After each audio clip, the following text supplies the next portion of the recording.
up okay. So today we are talking about soil science and soil microbiology. And it's something that as an oceanographer and even as a human, it's something that you sort of take for granted. It's the ground that we walk on, it grows our food, sure, but how often do you actually think of like how critically important the soil system is to keep our planet a habitable place and to regulate the climate? And a large part of this comes down to the microbes that live within soil and what they do. But one thing you might not appreciate about the soil system is that it's a huge sink of carbon. So this is a figure from a recent paper in Science magazine by Tom Crowther in Zurich in Switzerland. And it shows a snapshot of where all of the carbon on Earth in terrestrial systems are. So on this top left panel, you can see where the colors are warmer. That's carbon that's stored in the soil system. And it's greater in the higher latitudes and lower in the deserts where there's less plant material. And what you can see looking over at this image on the right, these green bars are where there's plant biomass, and where that hill of green is, that's right at the equator. So those are the rainforests where there's a lot of plant biomass. But what you can see flipping to what is craftily underground sort of on this graph, the brown columns, that's all of the soil carbon. And what you can see is that even in places where there isn't a lot of plant biomass, these soil systems are storing so much carbon. And this paper calculated that there is more carbon stored in soil than there is in all of the plants on Earth, as well as the atmosphere put together. So, we think of climate change and greenhouse gases and CO2 in the atmosphere as being this huge pool of carbon, but really we have to think of the soil system too, because there's this enormous reservoir of carbon that's stored right on where we're walking every day. And this is particularly important because this carbon that's in soil systems isn't staying put. It's constantly in flux and moving around. And this is an image, a schematic from NASA that shows the flux of carbon from different systems. So each number that you see is an amount in gigatons of carbon per year. I meant to look up how much a gigaton is and compare it to something like the number of elephants in a room or something, but I completely biffed that. But suffice to say, that's a lot of carbon, is 1 gigaton. So you can see that the Earth is constantly breathing carbon in and out. So there's the ocean here on the right. The atmosphere has 800 gigatons of carbon, and in the yellow, you can see the flux of carbon in and out of the ocean. Moving over here to the left, we can see how photosynthesis is taking carbon in the form of CO2 from the atmosphere, turning it into plant biomass, and then that's making its way into soil carbon, where there's 2,300 gigatons stored there, and then that's ultimately getting stored as fossil carbon over geological timescales.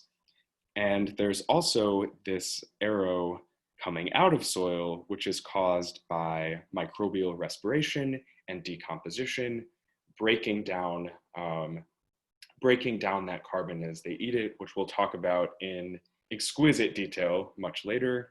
And then just to point out, this human emissions is only 9 gigatons of carbon. So even though we hear about this, and I am not a climate change denier at all, and it is unequivocal that human activities are altering the carbon system. But just to put this into perspective, how much the Earth system, the natural Earth system, is moving this carbon around, I think puts all of this into perspective. So, and part of what is part of what I mean by bringing up this human emissions is that we have a vested interest in keeping all of the carbon that's stored in these different reservoirs, like the ocean or soil. We have a vested interest in keeping them there, because 9 is a lot to come from human emissions, but there's 2,300 gigatons of carbon stored in soil that we would really like to keep there, because if that shuttles itself into the atmosphere, then we're in a world of hurt. And that's, of course, because of the greenhouse effect. So energy from the sun comes in and warms the earth, and the more carbon there is as a greenhouse gas treats the atmosphere just like a greenhouse in your garden. So the sun warms the earth, and then the heat radiates out, and the CO2 and other greenhouse gases bounce it back down and traps that heat like a greenhouse, which of course causes climate change and the whole myriad of effects that come along with that. So again, to stress, we have like understanding how this carbon gets into soil and how it stays there is poorly understood and critically important for maintaining the habitability of planet Earth into the future.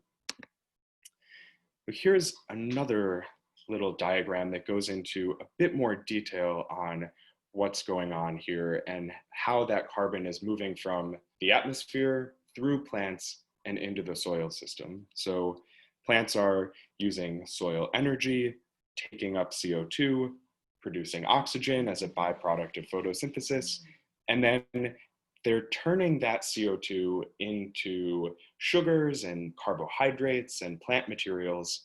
And then as autumn comes, they are having leaf litter and other things that brings that plant material back into the soil. And there it can be buried and sequestered, but it doesn't end there. If you look at these zoom in shots, you can see the whole soil trophic cascade or food web. So worms and insects are breaking, and fungi are breaking down plant material. And then over here in the middle are all your faces are blocking the microbes. That's not fair.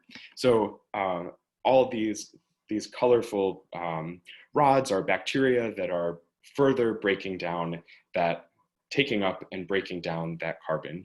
So it's plants and microbes that are facilitating the movement, all of those different arrows on that last image I showed, that are facilitating the movement of carbon from one system to another. And so these microbes are really the gatekeepers of carbon in the soil system, who are determining the fate of all of this carbon, whether it stays in the soil or whether it gets eaten and respired back to CO2 and back into the atmosphere. And one thing that the paper that we read today talked a lot about is microbial carbon use efficiency, or CUE. And this is the nitty-gritty technical way that soil microbiologists talk about where the carbon is going once microbes get their, I was going to say when microbes get their hands on it, when microbes get their cells on it. So in this magnifying glass, the microbes are eating organic matter that are produced by plants. And there's basically, in a very simplified sense, two different pathways that this carbon, this organic matter can go. It can either get respired to CO2. So just like you and I eat and we breathe out CO2, that's the product of breaking down the organic matter that we eat. So that's one pathway. And then the other place that it can go is to produce more cells. So the bacteria can use that organic matter, eat it, that can fuel their growth, and they can make more daughter cells. And this is an important distinction because even though these other cells are still going to be respiring CO2 as they eat and grow, just by virtue of them making new cell material, that carbon will be trapped in the soil system for potentially thousands of years. And that's very different than the sort of the very rapid metabolism that would lead to them spitting out CO2 into the atmosphere. So the efficiency of carbon use, the carbon use efficiency, really describes whether the microbes are in really good conditions where they're happy and reproducing and making more cells and trapping carbon, as opposed to respiring CO2. If they respire more CO2, that's an inefficient use of carbon. So we'll keep that in mind and come back to it as we discuss the paper. And this, of course, if we're thinking about climate change and putting more greenhouse gases into the atmosphere, we can start to think about what the consequences of a high versus low microbial carbon use efficiency are, and what factors from the environment or different human changes or agriculture, things like that, what might change the efficiency and shift it from a place where microbes are happy and growing, dividing, keeping that carbon in soil, or respiring that CO2 back into the atmosphere. And now your faces are covering what is affecting microbial carbon use. Okay, oh my gosh, there's 16 chats. Does anyone, I have not seen this, does anyone have any questions so far, or good? Okay. Yeah, most of them are just chit chat, but Beth P did ask, are there other pathways for carbon sequestration by microbes besides cell division? Besides cell division, that is a question that I should be able to really quickly answer, but it has almost stumped me. Not technically.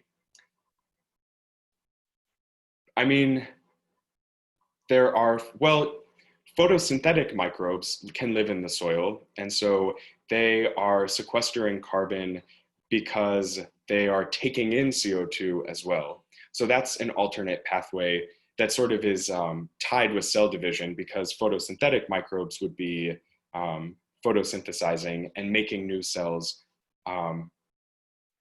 but they're not using the organic matter that's produced by other plants. They're making their own. So, and they're not producing any CO2. There is some respiration, but far less than organisms like us, heterotrophs, that have to eat to grow. So that's another pathway, sort of an indirect pathway that we won't talk about, but it's a huge area in soil science, is the production of different chemical compounds that themselves are sticky. So they have some mineralogical chemical makeup that enables them to store carbon more effectively. So minerals in the soil, things like iron, different iron minerals, those can effectively protect carbon in the soil from being degraded by other microbes, and microbes have a big role in facilitating that process. Oh, and I also meant to mention, for the architect who is with us tonight, all of these organisms in the soil are sometimes called soil architects or ecosystem architects, because they are actually making three-dimensional structures and different minerals on them that play a huge role in determining how much carbon is stored. So that's another indirect way. So I had to stall for a bit, but I guess I hopefully answered that question. So going back to what are the consequences of high versus low microbial carbon use efficiency, and what might be affecting changes in the broader soil system.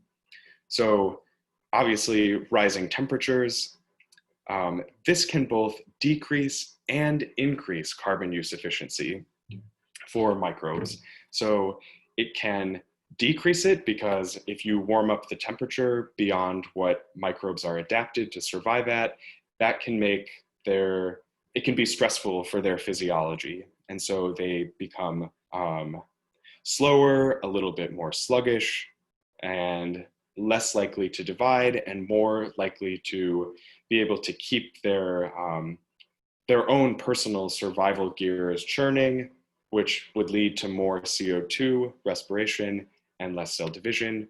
But on the flip side, rising temperatures can also speed up enzymatic reactions. And so this can make cell division happen a little bit faster. Another thing that is a major driver of differences in carbon use efficiency is soil moisture.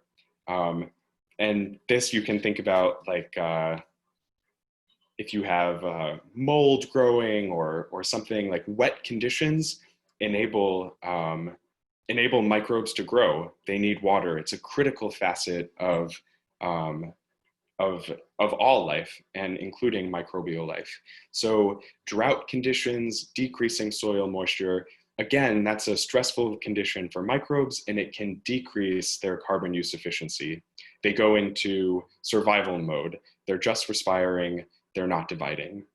And then finally, sort of the next frontier in thinking about microbial carbon use is the idea of microbial diversity and the soil microbiome. So there are some hypotheses that the more diverse the system is, the more different species of microbes who can do different things, the greater the carbon use efficiency will be. Sort of a you scratch my back, I scratch yours.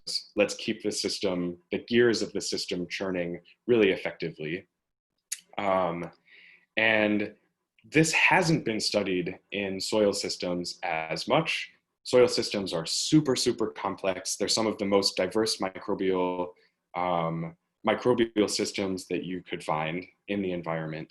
But similar things have been studied in, for example, the human microbiome, which has recently skyrocketed in terms of a scientific field. And there are a myriad of examples of how microbial diversity on our skin and in our guts can enable us to be healthy and less stinky. So the two examples I like to give for the human microbiome are a diverse microbiome in our gut helps us to digest our food and produces critical vitamins that our bodies can't produce on their own. And then in our armpits, BO is caused by one particular bacterium or one particular group of bacterium that eats the sebum that's produced by our body.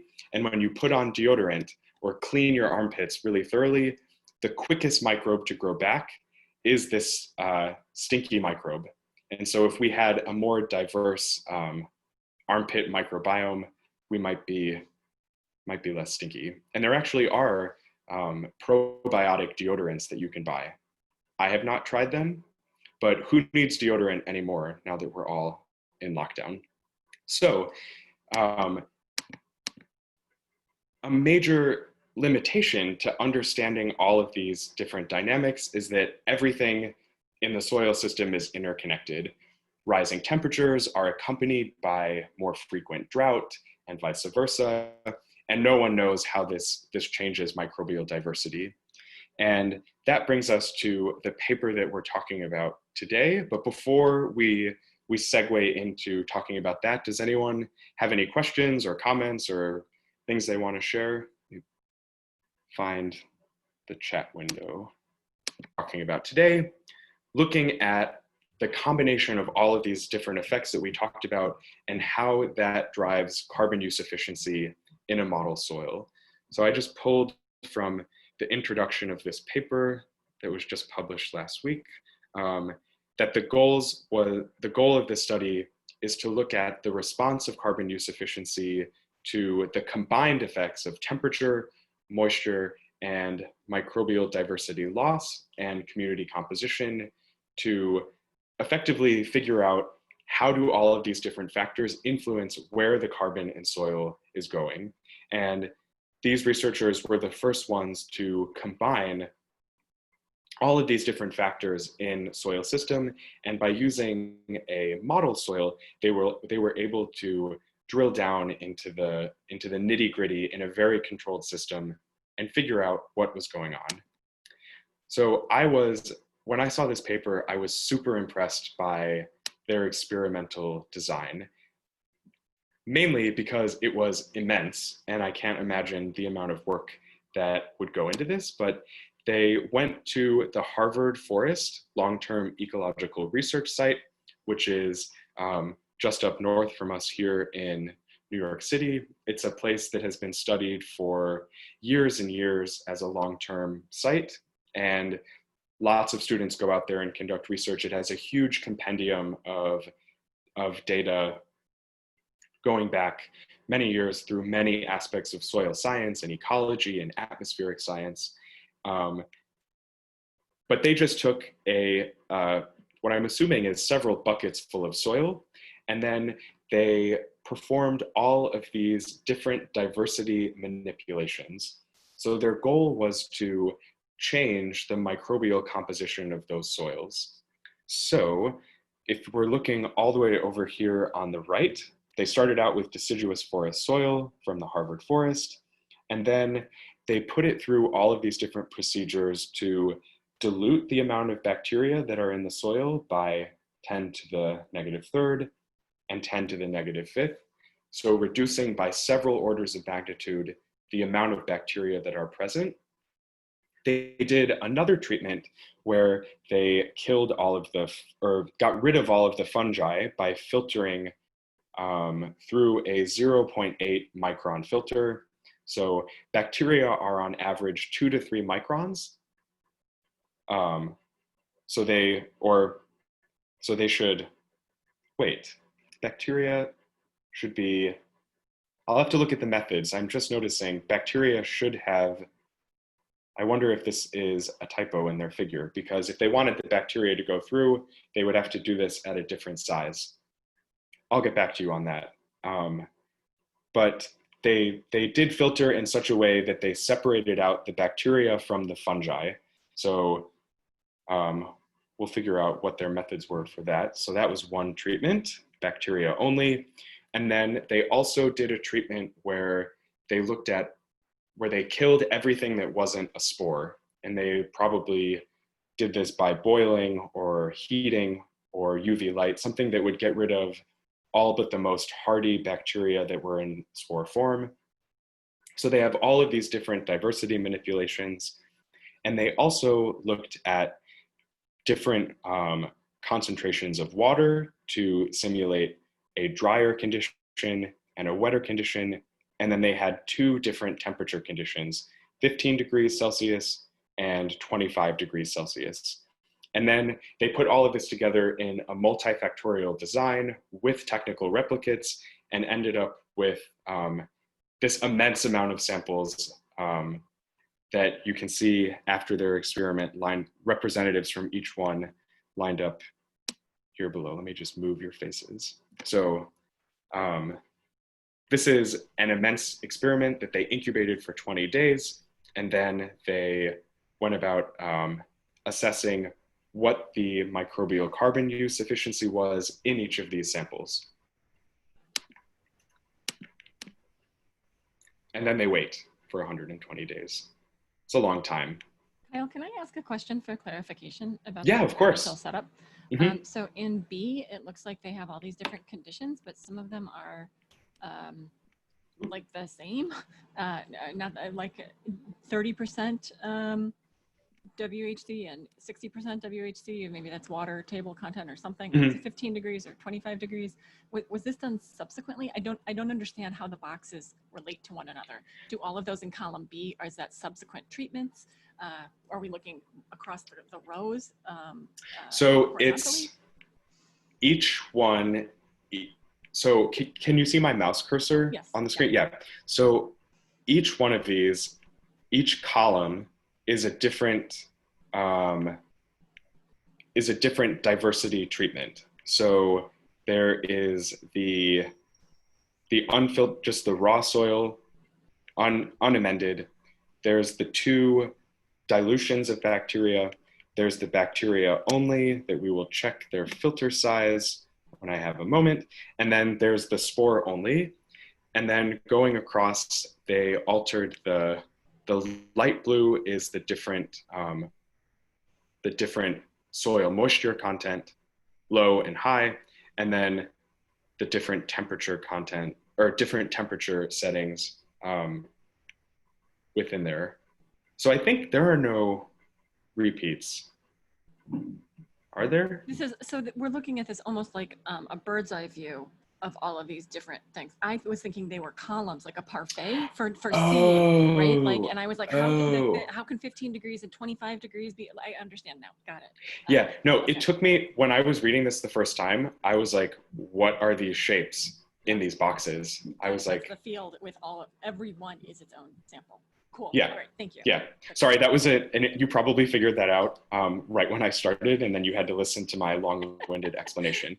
But I do not envy them making these figures for an experiment that is so complicated in terms, or keeping them straight in the lab. I mean, one errant tube label, and then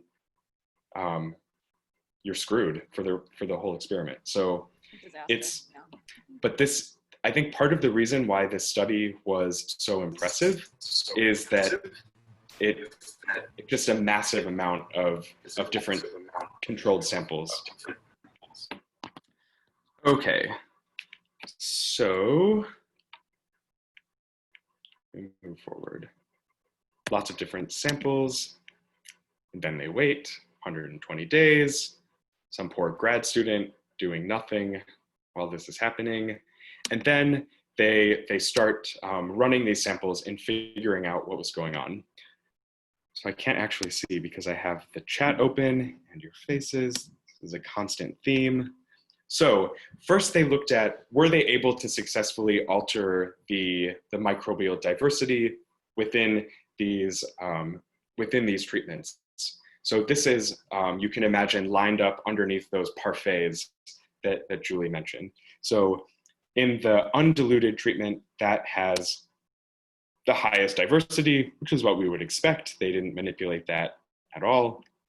Moving on to the D1 column and the D2 column, they did see reduced diversity in the diluted samples, which is what they expected, but they didn't differ between them in terms of overall microbial richness, or the number of different species is what they're looking at here. And I guess this sort of makes sense to me, and maybe is a drawback of their approach, is that they really weren't changing just diluting the samples shouldn't change the diversity per se. It'll just dilute out what's there. I guess it was the best they could do, because you can't go in and we have no microscope or technique that's powerful enough to go in and pick out individual species of bacteria. So I guess by diluting, they hoped that they would change the amount of richness, but that ended up being not statistically significant between these two samples, or between the bacteria only and spore only treatment.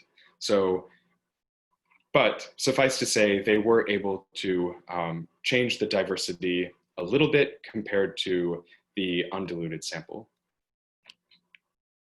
So their experiment looks good to tell them something about these systems. And then, of course, what they were really interested in was measuring the carbon use efficiency. So they did that by this technique where they measure the amount of heavy oxygen water. So that's water with an oxygen that they added that is isotopically heavier. And this is sort of a clever way to partition the amount of carbon that's going to growth versus respiration. So they use as a proxy for growth the amount of DNA that is produced. And if you can see here in this chemical diagram of DNA, they can extract all of the DNA out of a sample and then measure the amount of heavy or 18O that is incorporated within that DNA as a way to look at the amount of new bacteria that are growing. And then they can measure using gas chromatography the amount of CO2 that's respired out of the sample.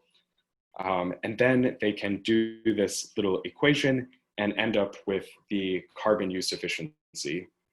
So carbon use efficiency is really just a percentage. The amount of, the percentage of carbon that's going to growth over the total amount of carbon that's taken up for either growth or respiration. Are there any other questions so far? Feel free to speak up or chat. Robots. Why did they choose 120 days?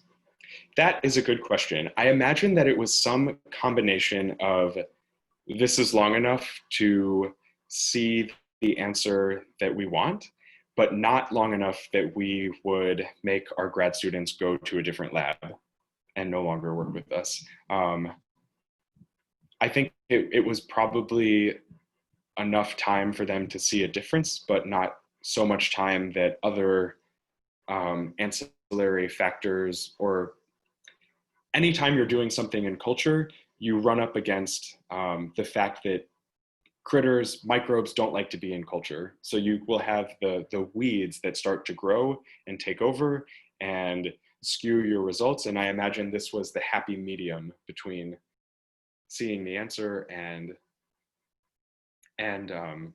making it sort of feasible on a human timescale. And Julie points out a great point. They could very well still be running some of these samples, and they're planning on doing a longer term study. They might be looking at this in Harvard Forest as well, in taking samples every month or every year and looking at how carbon use efficiency is changing based on climate change or how severe the storms were. So this might have just been their first stab at it. And no one had ever done this before, so the stakes were, or the level that they would need to do was a little bit lower. So not to say that this was low-hanging fruit by any means. It's a super challenging experiment, but. Oh, Kyle, when you say no one's done this before, what is this? So looking at all of these different factors in a model soil system. So people had looked at carbon use efficiency in like going and taking a sample in a bunch of different forests around the US or in other forests, or they've looked at sort of meta-analyses to figure out how different moisture regimes that are natural around like a climate gradient or something impact carbon use efficiency, but no one had ever put those two, temperature and moisture, together along with manipulations of the microbial diversity all in one controlled experiment. Full disclosure, my colleague at Nature Communications handled this manuscript, and so I read his notes to figure out exactly why this paper was so impressive, and that's what he said. So yeah, it was just a super complicated and very robust experiment that yielded really nice results.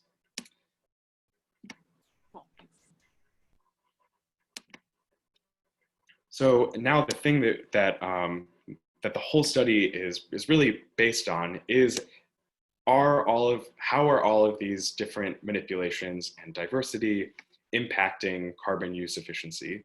This is a figure from the supplemental information of their paper, where in the columns on the x-axis horizontally, we have the different treatments. And then here on the vertical axes, we have the carbon use efficiency. So the more efficient carbon use efficiency means that that carbon is going more towards bacterial growth than to respiration. So here you can see, and the different letters here denote which ones are statistically significantly different from each other. So in the bacteria only on the far left, that one had the lowest carbon use efficiency, and I should have put this other, this other one here. The bacteria only did have one of the lowest diversities of the samples that they took, and the highest carbon use efficiency they found in the undiluted bacteria samples, so the sample that had the most diversity. You can't see my chat window, can you? No, okay, good. I just wanted to make sure that I wasn't covering up the screen. So in the sample that had the most diversity, they found the highest microbial carbon use efficiency, and then the other ones were sort of in between the lowest diversity and the highest diversity. So this is another indication that diversity of the microbial community really plays a big role in impacting where the carbon is going. And then finally, they put all of this together and looked at how growth, respiration, and carbon use efficiency were impacted by diversity. So starting at the top, so each column here is a different water treatment. So the drier treatment on the left and the wetter treatment on the right, growth, respiration, carbon use efficiency. And then moving along the horizontal axes, we see the phylogenetic diversity. So as the phylogenetic diversity increases, looking here at the wetter treatment, they can see that the microbial growth rate increases, the respiration rate slightly increases, but it is just barely significant. And they also see that carbon use efficiency increases. And the really interesting finding from this paper is that this relationship between diversity and all of these different factors that are impacting how much carbon stays in the soil or not completely falls apart when conditions are really dry. So when these microbes are stressed out for water in this left-hand column, you see this really nice clear relationship totally falls apart. Diversity doesn't matter in these dry conditions, and it's not a good predictor for growth, respiration, or carbon use efficiency. And I think that is, you would never have been able to figure this out if you didn't put all of these different factors together at one time. So I think this is a super impressive finding, that really it's the soil moisture that is the key that needs to be there to determine the importance of microbial diversity. So dry conditions, droughts, they neutralize the effects of diversity. So even though increasing the amount of soil diversity can sort of act as a safeguard to ensure healthy soil processing, if conditions are dry, then that soil diversity doesn't do as much. And when I read this, I was thinking about drinking kombucha and how, you can drink kombucha to make your gut microbiome more diverse and healthy. But if you have some underlying condition or the flu or something, that's not going to help you to feel better. So there are these, in all natural systems, there's this complicated interconnected web, and you have to understand all of these different facets to figure out what's going on. And speaking of a complicated web, they put all of their results together in what is called structural equation modeling to figure out, to draw a conceptual picture of what might be going on in soil systems. And this is super complicated to look at. But the blue arrows are positive effects on CUE, carbon use efficiency. So things that increase the amount of carbon that's stored, and the red are negative effects on CUE. And you can see how temperature is having a positive effect on community structure, as is moisture. And what's another example? But increasing the temperature has a negative effect on the soil aggregation. But the opposite is true for moisture. So you can see all of these complicated, interconnected feedback loops. But the other interesting thing that they found by doing this is that temperature and moisture are only indirectly impacting carbon use efficiency. So the moisture and the temperature are actually affecting bacterial community structure and the presence or absence of fungi, or the activity of different enzymes or soil aggregation. And it's actually those things that are affecting microbial carbon use efficiency. And it's not just a direct effect of temperature and moisture. So that makes figuring out how to harness this data and apply it to mitigating carbon sequestration or enhancing carbon sequestration in the environment makes it even harder. But we would have never gotten to this conclusion if it weren't for this incredibly complex experiment. And could I just oh, hi. I just had a question or a comment. It says bacterial community structure negatively impacts Q. In the text of the paper, it said that was in the statistical model, that was the sort of untethered variable. So that it wouldn't, it was just the sort of grounding.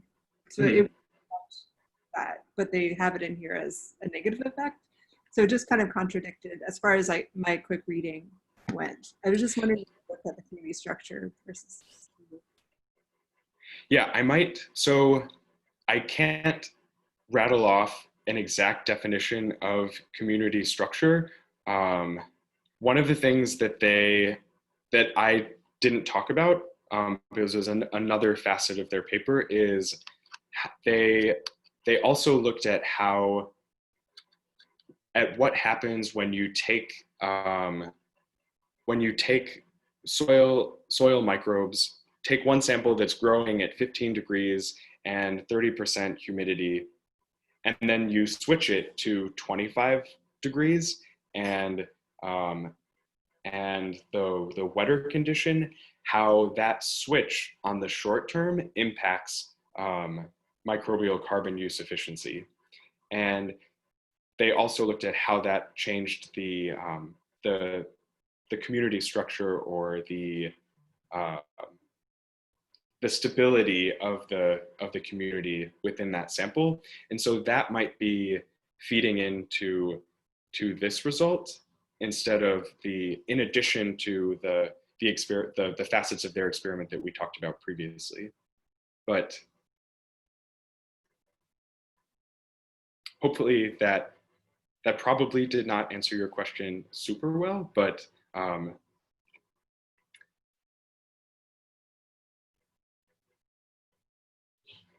is there any other questions before we move into the breakout groups, or there were two comments? in the Or chat. Yeah, oh. one from Beth. She says, I wonder if you'd see the same thing if you ran an experiment in Arizona. Would the results be related to where they were gathered and typical climate in that area? Yeah, so that is a fantastic question. And really, that's one thing that this study didn't do, is like, who's there? Who are these microbes? They didn't report that data or look at how the species composition was changing. Maybe they had that data and that went into this, but they didn't have a figure that reported that.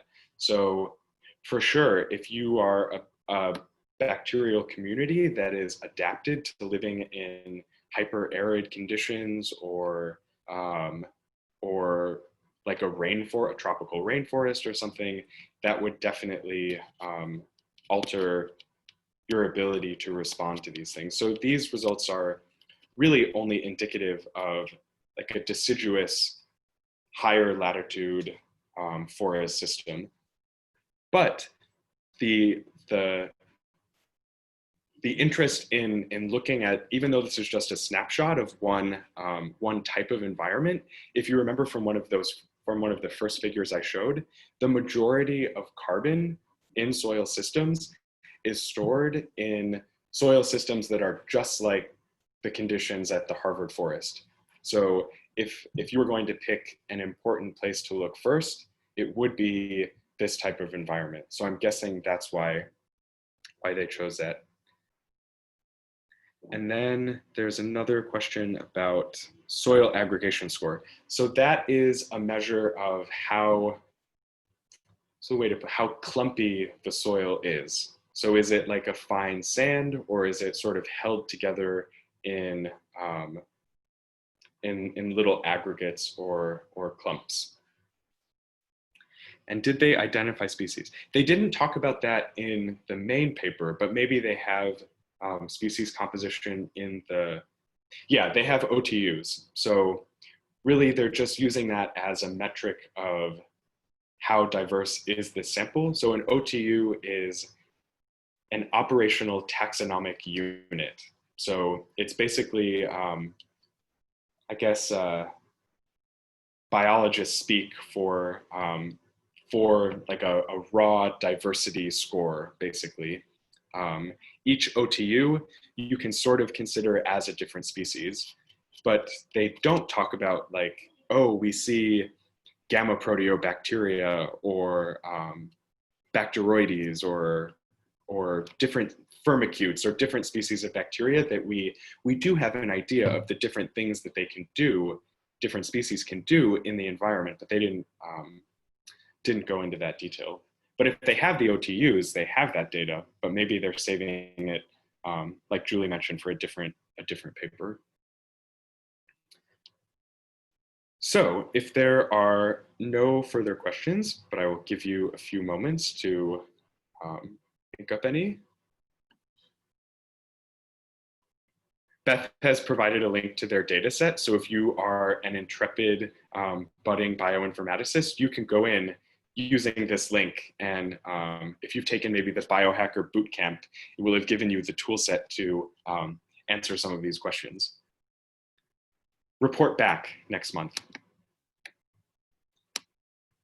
Okay, so without further ado, I have a number of questions that I think would be fun to think about in breakout groups. So let me do that. Beth, would you mind reminding me how to stop sharing my screen? Stop share. It's the button